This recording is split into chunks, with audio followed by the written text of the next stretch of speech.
everybody. It is Friday, January the 12th, 2024, entering into day 12. We're 21 days of prayer and fasting. We're more than halfway now. And our scripture for the day, Matthew chapter 26, verse 41. This is the story right before Jesus going to the cross.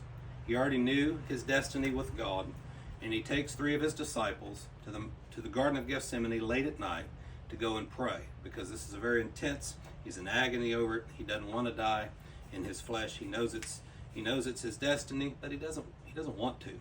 That's when he prays to God and he said, Lord, if there's any other way to save these people, save them. And in fact, he tells God, all things are possible for you. But nevertheless, not my will, but yours be done. And then we get down to verse 41, our scripture for the day. He comes back. He has his disciples praying with him. 3 different times he comes back and finds them sleeping. They wasn't really helping him pray.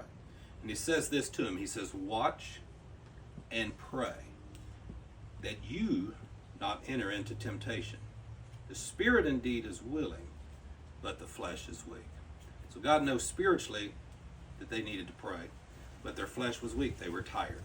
That word watch there means to be vigilant, to be sober, to be awake, to be spiritually alert. Also means an intensity. So that's what that watching that goes along with that praying is. He said, you need to watch. This is a very serious hour, and we're in an hour of temptation. You know, his life was on the line. And he said, you guys are not taking this serious enough. You're sleeping. So you need to wake yourself up, stir yourself up, and pray intensely. That same passage of Scripture is recorded in Luke's Gospel in chapter 22 and verse 44. And the Bible starts off with that, and it says that Jesus was in agony. Being in agony, he prayed even more earnestly because he knew he was about to die. I mean, this was serious, and he prayed like it. In fact, it goes on in that very verse, Luke 22:44. It says that he prayed so intensely that his sweat was like as drops of blood falling to the ground. I mean, that was praying with everything within him.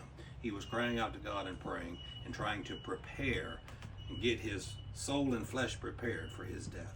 Now, maybe we're not facing death today, but there are moments in life where we need to pray, and we need to pray intensely, and we need to watch, and we need to pray with everything within us. Our thought for the day, I will let my spirit pray intensely today.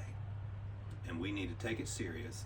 And there's certain times, there's certain seasons, there's certain attacks that we all go through, that we got to step up our game, that we got to step up our prayer, and we got to pray intensely, and we got to watch, and we got to not put up with what the devil's throwing at us, or we'll lose. And sometimes we just have to pray until we win. God bless you. Thank you. We'll see you tomorrow.